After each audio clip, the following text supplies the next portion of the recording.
Yeah, IWDUEU. Let's do it. IWED. I told you I got you once again. 25 years.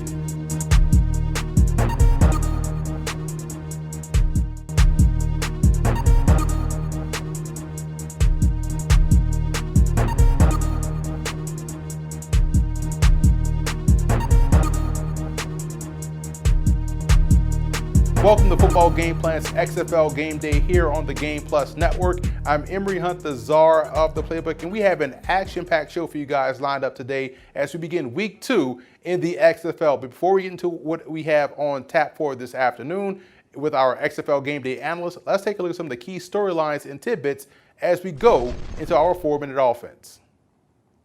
The XFL debut was a smashing success by every significant metric. TV ratings were over 1 million plus compared to both the debut of the AAF, the Alliance of American Football, and the initial run of the XFL back in 2001. The league was trending all day Saturday and Sunday with highly entertaining football games that were extra competitive, and the uniqueness of the product, from the coach and player interviews on the sideline to the constant reminder of the point spread and over-under numbers coming from Vegas, to the excellent rule changes and tweaks to the game like the point after touchdown and the opening kickoff. The XFL had the nation buzzing across the board, totally giving you a peek into what could possibly be from February to April. Now, like with any new venture, the debut will always have and generate excitement. Where the challenge begins is sustaining that level of excitement and interest throughout the rest of the season. It's no different than any other football game. Any team can win one game on any given Saturday or Sunday, but can they consistently win week in, week out? Because those teams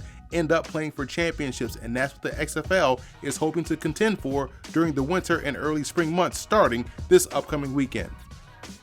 And speaking of championships, the inaugural XFL title game will be held on Sunday, April 26th at Houston's Tedesco Stadium, home of the Houston Rough Riders. The game will feature the league's champions from the East and West divisions and be televised nationally by ESPN at 3 p.m. Eastern Time. Houston is a great all-around sports town with top-notch facilities, an amazing community for football fans, and a solid infrastructure, said XFL Commissioner and CEO Oliver Luck. We are grateful to the city and to the Sports Authority for opening its doors once again to the XFL, and we look forward to welcoming fans from across Texas as well as the entire country to join us in celebrating this special moment in XFL history, he went on to say. Now, Tedesco Stadium, which opened in 2014, has a capacity of more than 40,000 and is home to the XFL's Houston Roughnecks, like I mentioned earlier, and the University of Houston Cougars football team. It has won numerous awards for its design and construction and offers a variety of premium seating, including 26 suites, over 760 club seats, 2 suite decks, and 4 party decks. So there's an abundance of tailgate areas around the stadium, which will also add to the pregame festivities. Now, tickets for the XFL Championship will go on sale to the general public starting in March at xfl.com/championship. Ticket prices will be released at that time as well, with priority status given to the founding XFL season ticket holders. Now, we talked earlier about how things in the XFL have already gotten off to a hot start. Well, that rings true out in Los Angeles, as the Wildcats had a wild week, both leading up to their first game, during the game, and subsequently following the game. So let's get you up to speed. First, their franchise drafted quarterback Josh Johnson in the XFL supplemental draft, pegging him to be their starter for the season. But leading up to week 1 against Houston, he was dealing with a thigh injury and his status was up in the air for the game against the Roughnecks. Now, Johnson was ultimately ruled out for the game, which gave the game start to quarterback Charles Canoff out of Princeton, who for the most part played really well in that ball game, but the offense sputtered, and looking for a spark, Wildcats head coach Winston Moss pulled Canoff and put in third-string quarterback Jalen McClendon, who took some hellacious hits and was also maddeningly ineffective in his own right. Now, keeping with the wild theme here, coach put Canoff back in the game, and he takes a huge hit, separating his shoulder in the process, which put his status, along with the status of Josh Johnson, in question for week 2. Oh, it gets better. On Monday, the Wildcats announced that they fired defensive coordinator Pepper Johnson after his defense got lit up by Phillip Walker in the Roughnecks passing attack, and they also sent defensive starter Anthony Johnson packing as well. So needless to say that there will be a lot of smoke surrounding the Wildcats, not just this week, but the rest of the way throughout the rest of the season. Coach Moss will have to make some tough decisions at quarterback, but he can also keep things quiet, or can he keep things quiet surrounding this football team so they can just get back to playing some good football? We shall see. So tune in this weekend for as the Los Angeles Wildcats turn as they play host to the Dallas Renegades.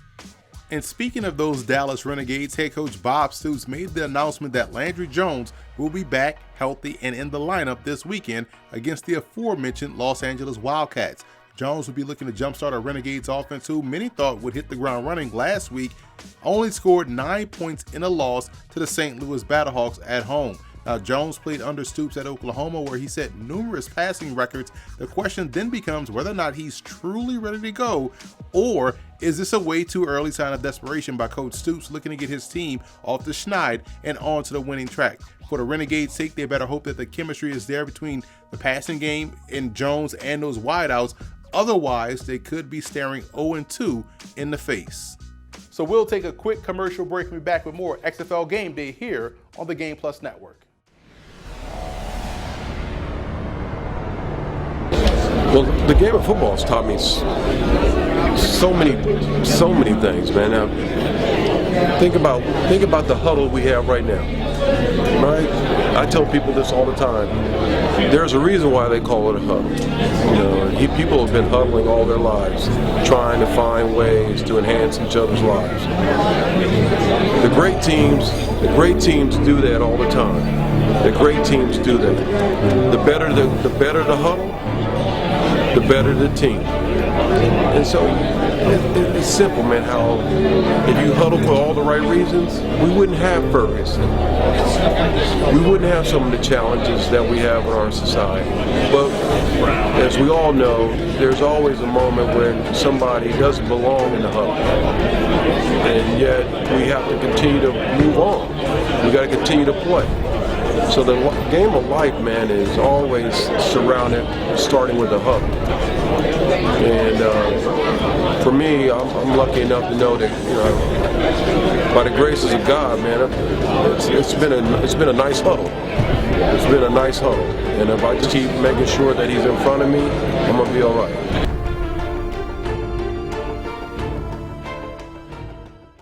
Football Game Plan is brought to you in part by Ninth and Lux. Visit the website ninethandlux.com and check out the clothing gallery. Do You Music with featured artist IW in his latest album, Season 2. You can check that out on iTunes as well as doyoumusic.com. Nesby Phipps, art, life, entertainment. NesbyPhipps.com. Grind It Out Fitness. Visit the website grinditoutfitness.com and download the app.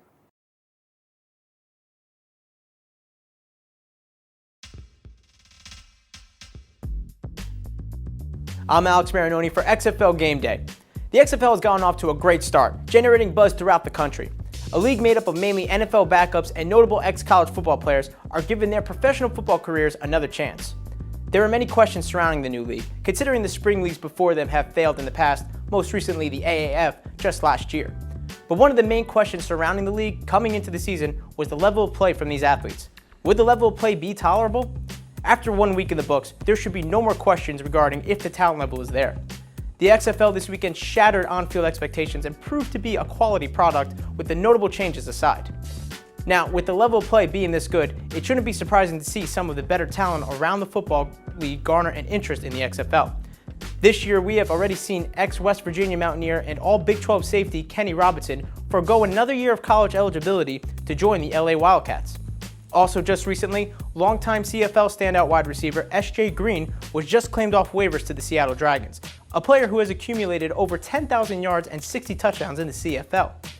Kenny Robinson will now get the chance to play professional football and collect a paycheck before being eligible for this April's NFL Draft.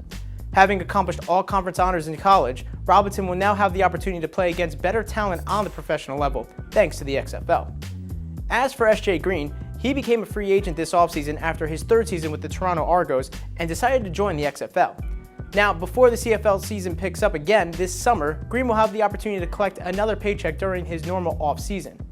Seeing Robinson and Green make this leap makes me think that if the XFL continues to impress, could we see more of this down the road? Rather than just opening the door to ex-college and scout team NFL players, the XFL can be an option if you're a player who doesn't want to be in the classroom or a CFL player looking for added exposure. Chances are, come year 2 of the XFL, we may see an even greater spike in talent level.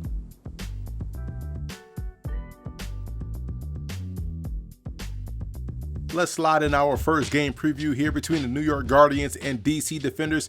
Both teams are coming off week 1 victories. The Guardians did it with their defense, while the Defenders did it with their offense. Big matchup in this ball game. You look at the defense of the Guardians. I thought their defense was outstanding all throughout the ball game. It was bend but don't break. They gave up a lot of yards, but they only held the Tampa Bay Vipers to 3 points. Now, there's going to be a step up in weight class from the quarterback perspective as they're facing the red-hot Cardell Jones in that Defenders offense that can stretch the football vertically down the field with their receivers as well as their tight ends. For the Defenders, it's going to be about stopping the run and putting everything on the shoulders of Matt McGloin, the quarterback for New York. When you look at this matchup in totality, you have to like what the Defenders bring to the table. They can run the football, they can throw the football to all different targets, and defensively, they not only turn the ball over, but they know what to do with it. I think when you look at this matchup, it will be a very competitive game, but I do like DC to move on to 2-0.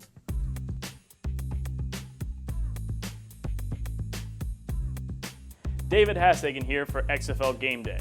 There's no question that when it was announced a few years ago that the XFL was coming back, that would mean a brand new opportunity for football.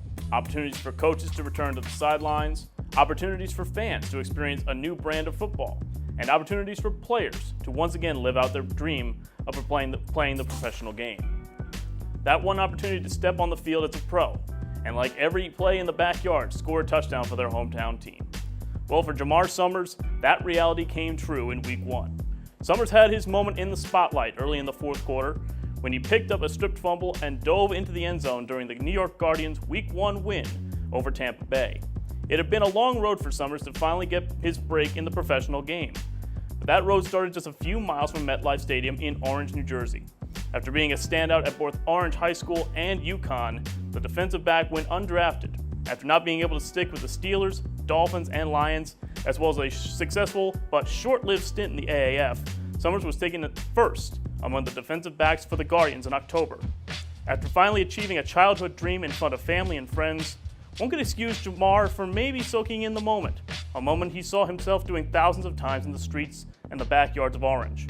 But instead, he put the focus back on his teammates and on the DC Defenders. Because isn't that the dream anyway? Getting the win for your hometown team and achieving with your teammates. And for Summers and the New York Guardians, they are certainly off to a good start in the XFL.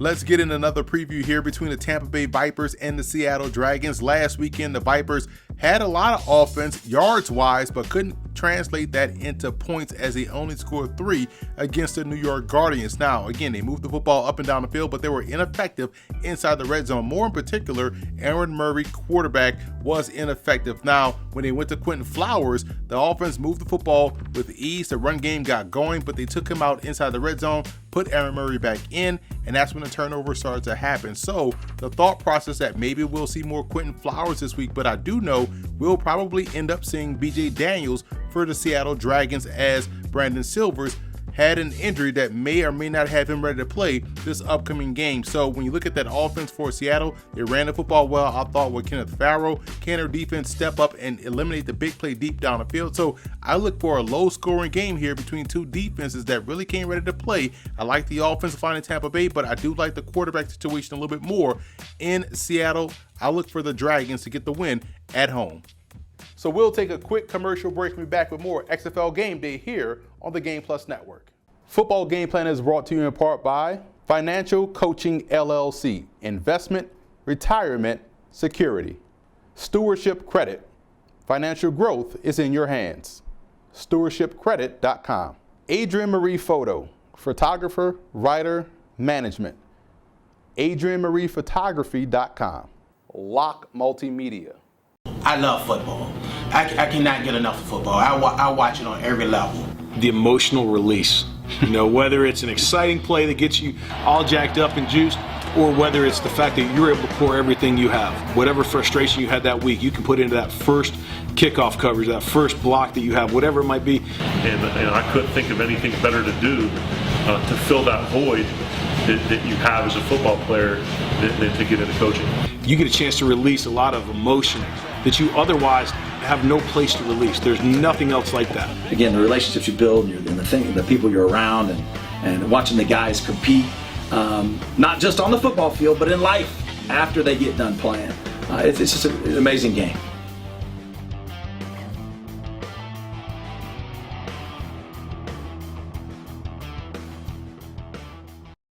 Be sure to order your copy of the Go-Go Offense by Coach Brennan Marion on footballgameplan.com/GoGo Offense. Coach Marion goes through the ins and outs of his explosive offense, one that's tearing up the college football field and putting a lot of points on the scoreboard. Again, you can order your copy at footballgameplan.com/GoGo Offense.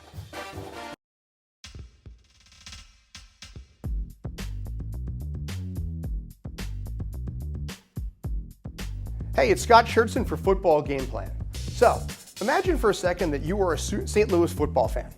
You grow up rooting for the St. Louis Cardinals, then in 1987, they split, head to Arizona.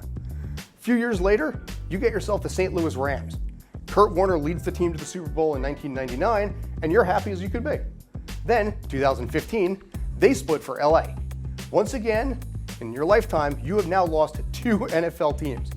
Are you ever going to get football back? Yes, you are. Because the XFL has brought St. Louis back with football in a well-deserved city with the Battlehawks. The Battlehawks premiered last week with a 15-9 win, courtesy of Jordan Tom, who's 20 for 27, 277 yards rushing, leading them to a 15-9 win over Dallas on the road. Right now, St. Louis is absolutely fired up as they can be. They are excited. They've been waiting for this for years, ever since they lost the team in 2015. And believe it or not only do they have over 20,000 tickets sold for their game 1 at home in week 3, but they also lead on both Twitter and on Instagram in followers and likes. This team right now is in a city that deserves to have football. They needed to have football. And you know what? That city is so excited for it, so fired up for it. They have a lot to look forward to right now. Week 3, unfortunately, is going to be their home opener. So next week, they're playing in Houston on the road. So the home team fans are going to have to wait until February 23rd. But you know what? That is going to be an excited, fired up crowd when they're playing the Guardians at home. And you know what? I, for one, am really excited to see it. So for Football Game Plan, I'm Scott Schertzen. As always, stay awesome.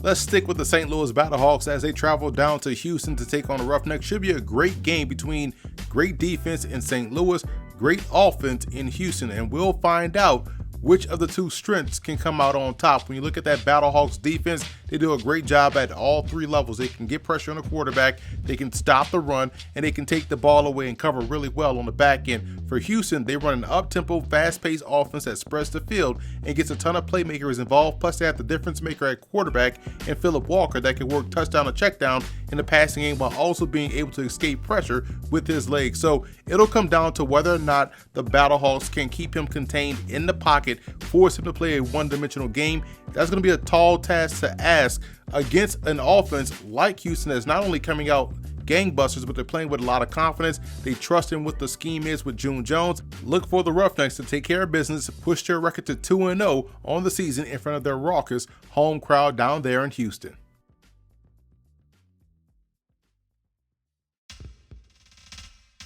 Troy Anthony here with XFL Gameday. The year is 2020, and sports gambling is all the rage. It's all over the place, with apps popping up like DraftKings and FanDuel. But yet in most professional sports, it's still considered taboo. You have the MLB scandal with the Astros, but yet they still won't let Pete Rose into the Hall of Fame. A lot of these leagues won't even talk about gambling, yet the NFL is moving a team to Las Vegas, the gambling capital of the world. That's not going to be an issue with the XFL, as the XFL is embracing it wholeheartedly, even including the sports lines right on the bottom line on the ticker, the over-under, and the point spread. With that being said, here's your best bets for XFL Week 2.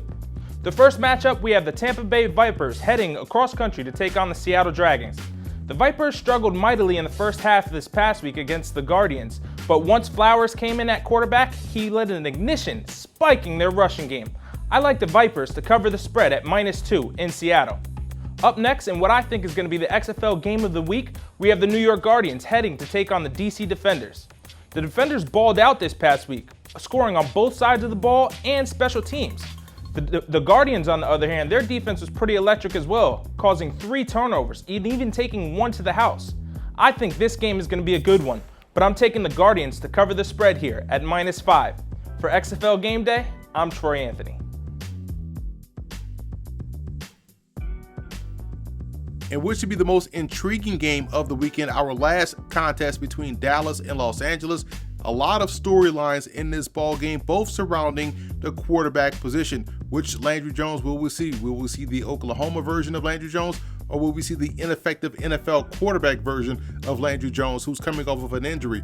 For Los Angeles, will we see Jalen McClendon come back and bounce back and show the potential that we saw from him a little bit at Baylor, or will we see a lot of ineffective play that we saw down there in Houston? And what we're going to see from the defense of Los Angeles is what we're going to really be watching for in this ball game. For Dallas, their only question to me is at quarterback. So I do think they have the defense that's ready to play. They held St. Louis to 15 points last weekend quietly. A lot of talk has been made about their offense, but their defense really stepped up and shut down that offensive attack of St. Louis outside of some big plays by the quarterback run game. They won't have to worry about that against Los Angeles. I do think defense will be the main key and theme in this ball game. I like Dallas to go on the road and get a win against Los Angeles. So that's it for this week's episode of XFL Game Day here on the Game Plus Network. I'm Emory Hunt, the czar of the playbook. Be sure to follow us on all of our social media accounts. And don't forget to check out and subscribe to the Football Game Plan Network located at youtube.com/footballgameplan. Also subscribe on iTunes to Football Game Plan Podcast and leave us a 5-star rating. That's where you can find our XFL Game Day podcast, where Alex Marinoni, Scott Churchson, David Hashagen, and Troy Anthony give you all of the news, notes, and tidbits surrounding the XFL. Yeah, IWDUEU. Let's do it.